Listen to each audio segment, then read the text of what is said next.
तो hello friends, welcome to my education channel. जैसा कि आप सभी जानते हैं, मैं आप सभी का दोस्त आशीष दिन पर आज आप सभी को पुनः स्वागत है हमारे इस यूट्यूब चैनल पर एडी एजुकेशन साइंस पर। तो आप सभी जानते हैं कि ये एजुकेशन चैनल क्लास 10th के लिए स्पेशली है। मैंने फिजिक्स के बहुत सारे चैप्टर 3 चैप्टर को खत्म कर चुका था। आज हम केमिस्ट्री के एक चैप्टर के बारे में पढ़ने वाले हैं, जिसका नाम है केमिकल इक्वेशन एंड इक्वेशन के बारे में, यानी कि रुको जरा सबर करो। क्या पढ़ने वाले हैं? Chemical equation and equation, Hindi में रासायनिक अभिक्रिया और उसके कुछ समीकरण के बारे में। ठीक है, तो देखिए शुरू करते हैं। आप सभी मैंने पिछले कभी बता दिया था कि किसी भी इक्वेशन को, किसी भी समीकरण को बैलेंस कैसे किया जाए, यानी किसी भी समीकरण को संतुलित कैसे किया जाए, उसकी दो रूल के बारे में बता दिया था, हिट एंड ट्राई और दूसरा बता अलजेब्रिक मेथड, एबीसी वाला जो था। आज हम लोग एक नए टॉपिक के बारे में पढ़ने वाले हैं। तो नए टॉपिक की शुरुआत करने से पहले मैं आपको बता दूं, क्या बताना क्या कैसा लगा मेरा मजाक? सबर कीजिए।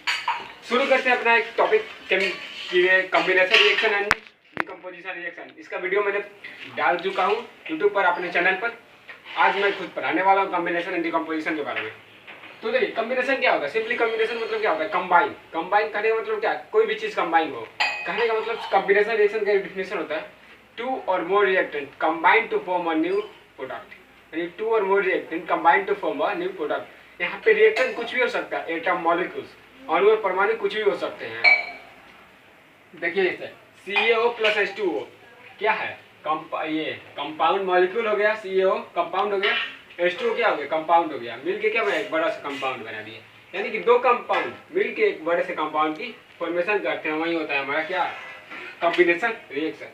कॉम्बिनेशन रिएक्शन मेनली 1 2 3 4 प्रकार, 4 बोल सकते हैं, 3 बोल सकते हैं, प्रकार नहीं, इसे मतलब डिवाइड किया गया है। पहला होता है कंबर्सन, दूसरा होता है फॉर्मेशन ऑफ वाटर, तीसरा होता है बर्निंग ऑफ नेचुरल गैस और चौथा होता है रेस्पिरेशन। तो आप सभी लोग बोर्ड पे अच्छे से कंसंट्रेट कीजिए, नोट्स बना लीजिएगा। कंबर्सन C+O2 क्या बनता है? CO2, C+O2 CO2। अब देखिए फॉर्मेशन ऑफ वाटर समझते हैं, H2+O2 H2O। आप सभी लोग मेनली इक्वेशन जानते होंगे, मैं आपको समझाने के लिए बता रहा हूँ। Burning of natural gas CH4 यानी मीथेन प्लस O2 मिलता है CO2 plus H2O plus energy. अब देखिए यहाँ पे एनर्जी हमको मिल गई, एक चीज मिली हमको यहाँ पे एनर्जी। नेक्स्ट इक्वेशन लिखते हैं, इसको आप लोग ध्यान में रखिएगा एनर्जी को। Next equation respiration, glucose plus oxygen मिलता है क्या? Carbon dioxide, water plus energy. हम लोग खाना खाते हैं तो क्या होता है? खाना खाते समय जो ऑक्सीजन होती है खाना के साथ ग्लूकोज के साथ रिएक्ट करती है। रिएक्ट करने के बाद हमें क्या मिलती है? कार्बन डाइऑक्साइड, वाटर और प्लस में एनर्जी मिलती है। उसी के द्वारा हम अपने बॉडी की एनर्जी को मेंटेन कर पाते हैं, वही एनर्जी हमें मिलती है। जो एनर्जी प्रोडक्ट के फॉर्म में आती है वही एनर्जी मिलती है।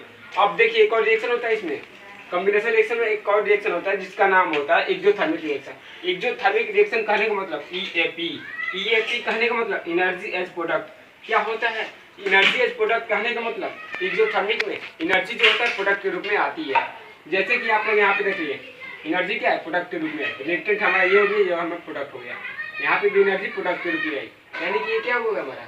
Exothermic reaction. यानी डिफिनेशन बोल सकते हैं एक्सोथर्मिक रिएक्शन का। Thus a reaction in which energy can be formed in a form of product, यानी कि एनर्जी किसके फॉर्म में आती है? प्रोडक्ट में आती है हमारी, वही होता है एक्सोथर्मिक रिएक्शन। अब नेक्स्ट टॉपिक शुरू करने वाले हैं डिकम्पोजिशन रिएक्शन। तो देखिए नेक्स्ट टॉपिक है हमारा क्या? Decomposition reaction. डिकम्पोजिशन रिएक्शन कहने का मतलब वियोजन अभिक्रिया। इसका होता है संयोजन अभिक्रिया, इसका होता है वियोजन अभिक्रिया। यानी डिकम्पोजिशन रिएक्शन, वियोजन अभिक्रिया, ये दोनों कहने का मतलब हिंदी वाला समझ रहे होंगे। वियोजन मतलब, डिकम्पोजिशन मतलब, जैसे क्या होता है? वियोजन मतलब टूटना, डिकम्पोजिशन मतलब अलग अलग होना। सिंपली समझते हैं इसका definition. When one substance can be broken into splits into two or more simple substances, यानी कि एक जो कॉम्प्लेक्स कंपाउंड होता है वो दो या दो से अधिक छोटे छोटे कंपाउंडों में टूट जाता है, वही होता है हमारा क्या? डिकम्पोजिशन रिएक्शन, यानी वियोजन अभिक्रिया। हिंदी में बोल सकते हैं वियोजन अभिक्रिया को हम लोग।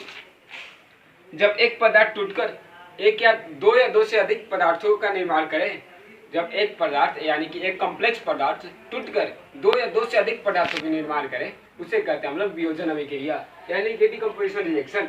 यानी कि the reaction in which a complex substance splits into two or more simple substances. आप लोग यहाँ पे देख सकते हैं FeSO4 क्या है? कॉम्प्लेक्स कंपाउंड है। FeSO4 is a complex compound that can be broken whenever it can be given a heat, यानी जब इसको ऊर्जा दिया जाए यानी गर्म किया जाए, हमें मिलता है Fe2O3 यानी कि rust plus SO2 plus SO3 का नाम सल्फर ऑक्साइड मिलता है हमें। ठीक, यानी कि एक कॉम्प्लेक्स कंपाउंड दो छोटे छोटे मॉलिक्यूल में यानी दो छोटे छोटे कंपाउंड में टूट गया कि नहीं, टूट गया, यही होता है हमारा डिकम्पोजिशन रिएक्शन। नेक्स्ट आप समझते हैं डिकम्पोजिशन रिएक्शन के भी 4 टाइप होते हैं। कहने का मतलब कौन कौन सा होता है? 4 नहीं 3 ही होते हैं भाई, सॉरी। पहला थर्मल डिकम्पोजिशन, दूसरा इलेक्ट्रोलाइसिस, थर्ड लाइट डिकम्पोजिशन, यानी कि 3 होते हैं, थर्मल, इलेक्ट्रोलाइसिस, डिकम्पोजिशन और लाइट डिकम्पोजिशन। समझते हैं थर्मल डिकम्पोजिशन क्या होता है? थर्मल डिकम्पोजिशन कहने का मतलब समझ रहे हैं, थर्मल मतलब हीट होता है, यानी कि वैसा डिकम्पोजिशन रिएक्शन जिसमें कि हीट देने पर वो रिएक्शन हमारा संपूर्ण हो, यानी कि वो रिएक्शन हमारा सही से हो, वही होता है हमारा क्या थर्मल डिकम्पोजिशन रिएक्शन जिसमें कि हीट दिया जाता है। जैसे CaCO3 हो गया, लाइमस्टोन में जब हीट दिया जाए, गर्म किया जाए, तो हमें क्या मिलता है? कैल्शियम ऑक्साइड प्लस CO2 यानी कार्बन डाइऑक्साइड मिलता है। ठीक, यानी कि एक कॉम्प्लेक्स कंपाउंड दो छोटे छोटे कंपाउंडों में टूट गया हीट देने पर, वही होता है थर्मल डिकम्पोजिशन। अब समझते हैं इलेक्ट्रोलाइसिस डिकम्पोजिशन। इलेक्ट्रोलाइसिस डिकम्पोजिशन क्या होता है? इसमें सिंपली हम समझते हैं इलेक्ट्रोलाइसिस ऑफ वाटर के बारे में। इलेक्ट्रोलाइसिस ऑफ वाटर सिंपली क्या होता है? जैसे कि वाटर क्या होता है कि इलेक्ट्रिसिटी देने पर वाटर अपने कंपोनेंट में टूट जाते हैं। कहने मतलब वाटर कंपोनेंट क्या है? H और O यानी हाइड्रोजन ऑक्सीजन है, हाइड्रोजन ऑक्सीजन में टूट जाता है। आप लोग ये फिगर देख रहे हैं, एनोड हो गया, कैथोड हो गया। ये ऑक्सीजन हमें मिलता है जब वाटर में हीट दिया जाए बैटरी के द्वारा, हम बैटरी के द्वारा दिए तो ऑक्सीजन टूट गया O- में, हाइड्रोजन टूट गया H+ में, यानी कि अलग अलग हो गए। कैसे अलग अलग हो गए? इलेक्ट्रिसिटी देने पर, देखिए H2O में इलेक्ट्रिसिटी देने पर H2 + O2 में हमें मिल गए, यानी कि एक बड़ा सा कंपाउंड छोटे छोटे कंपाउंडों में टूट गया, मॉलिक्यूलों में टूट गया। ये होता है इलेक्ट्रोलाइसिस डिकम्पोजिशन। अब समझते हैं लाइट डिकम्पोजिशन सिंपली क्या होता है। जैसे कि लाइट मतलब समझते हैं कि वो अभिक्रिया लाइट देने पर संपूर्ण हो हमारा, यानी कि लाइट डिकम्पोजिशन कहने का मतलब डिकम्पोजिशन रिएक्शन हो, पर कैसे हो भाई? लाइट देने पर, यानी प्रकाश उसमें देने पर। प्रकाश करने का मतलब ऊर्जा देने पर। अब देखिए AgCl कहने का मतलब सिल्वर क्लोराइड में जब हम लोग सनलाइट देते हैं तो ये में क्या मिलता है? यानी सिल्वर मिलता है और क्लोरीन गैस मिलता है, सिल्वर और क्लोरीन गैस मिलता है, यही होता है। यानी कि थर्मल में क्या हीट देते हैं, इलेक्ट्रोलाइसिस में इलेक्ट्रिसिटी देते हैं, लाइट में क्या लाइट देते हैं, सनलाइट देते हैं मेनली। अब ये देखिए आप लोग यहाँ पे क्या दिए? हीट दिए, इलेक्ट्रिसिटी दिए और सनलाइट। तीनों क्या है? ऊर्जा का एक फॉर्म है ना, it is a type of energy. यानी कि इसमें क्या हुआ? ऊर्जा हम लोग रिएक्टेंट के रूप में दिए हैं, रिएक्टेंट के रूप में दिए ऊर्जा, इसलिए हमारा एंडोथर्मिक रिएक्शन हो गया। एंडोथर्मिक कहने का मतलब EAR कहने का मतलब एनर्जी एज रिएक्टेंट, यानी कि जो एनर्जी यूज हो रही है वो रिएक्टेंट के रूप में यूज हो रही है, रिएक्टेंट में ही यूज हो रही है, वही हमारा एंडोथर्मिक रिएक्शन होता है। और ये हमारे समझ में आ गया, यही था हमारा आज का टॉपिक।